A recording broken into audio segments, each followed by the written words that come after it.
Here is a coin that shouldn't quite make sense. Nearly every face on American money belongs to a president. Washington, Lincoln, Jefferson, Roosevelt, Kennedy. But this one honors a man who was never president, never wanted to be, and who in his own writing seemed almost embarrassed by the very idea of his face on public monuments at all. He was a printer, a scientist, a diplomat, a wit, arguably the most famous American alive in his lifetime, and the only founding father to sign all 4 documents that created the United States. And here's the detail that makes it perfect. A century and a half before his face went on this coin, that same man designed the very first coins the United States ever made. This is the story of the Franklin half-dollar and of Benjamin Franklin, who put a nation's money in order twice, separated by 160 years. Let's start there, because most people have no idea it's true. In 1776, as the colonies declared independence, the fledgling Continental Congress needed money, and Benjamin Franklin took a hand in designing it. He created the Continental Currency dollar, and it bore his unmistakable fingerprints, not a portrait, but ideas.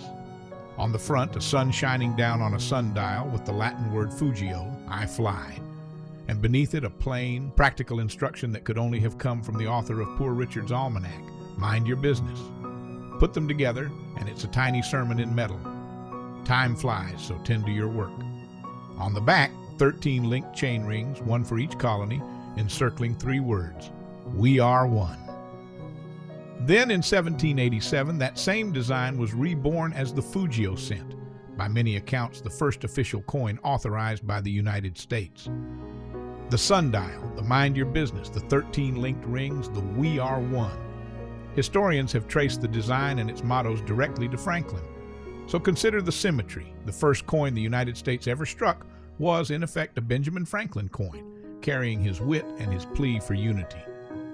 And 160 years later, the nation would put Franklin himself on a coin, closing a loop that had been open since the founding. When you understand that, the Franklin half stops being an oddity and becomes something like destiny. The coin came about because one person willed it into being. Her name was Nellie Tayloe Ross, and she was a genuine pioneer, the first woman ever to serve as governor of a U.S. state, and then the first woman to serve as director of the United States Mint, a post she held for 2 decades. Ross was a deep admirer of Benjamin Franklin, and she wanted him on a coin. She had seen a Franklin portrait her chief engraver, John Sinnock, had made for a medal back in the 1930s, and she directed him to turn it into a half-dollar. There was even a debate about which coin should carry him. Some urged Ross to put Franklin on the penny, because he was so tied to the saying, "A penny saved is 2 pence clear," the origin of what we now mangle into, "A penny saved is a penny earned." But the cent belonged to Lincoln, and Ross would not displace him. The half-dollar it would be, replacing the walking liberty that had run since 1916.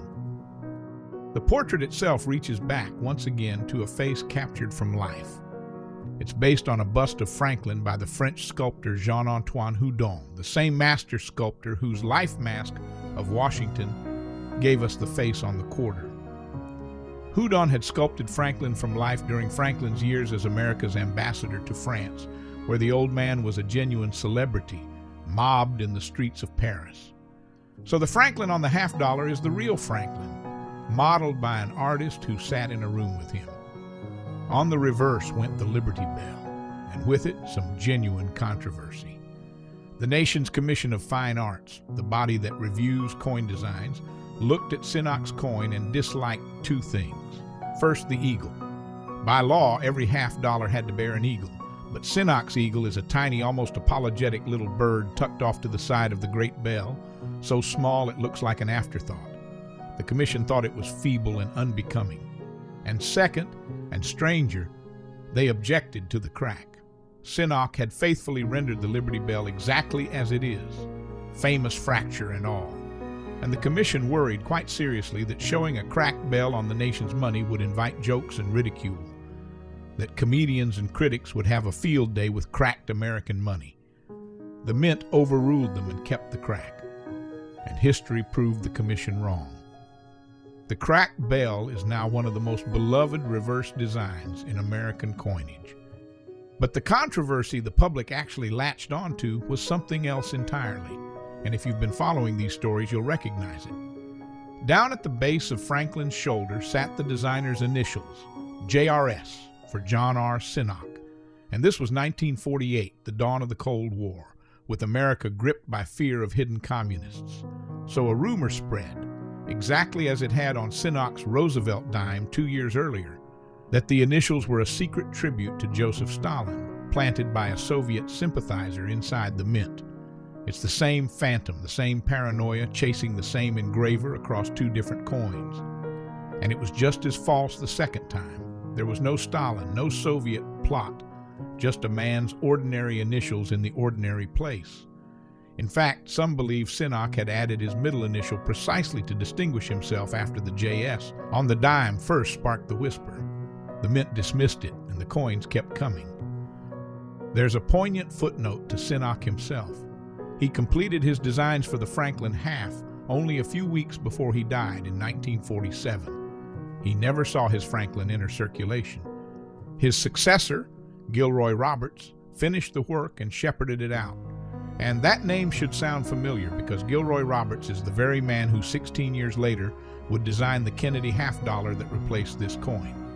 One engraver's death handed the coin to the next.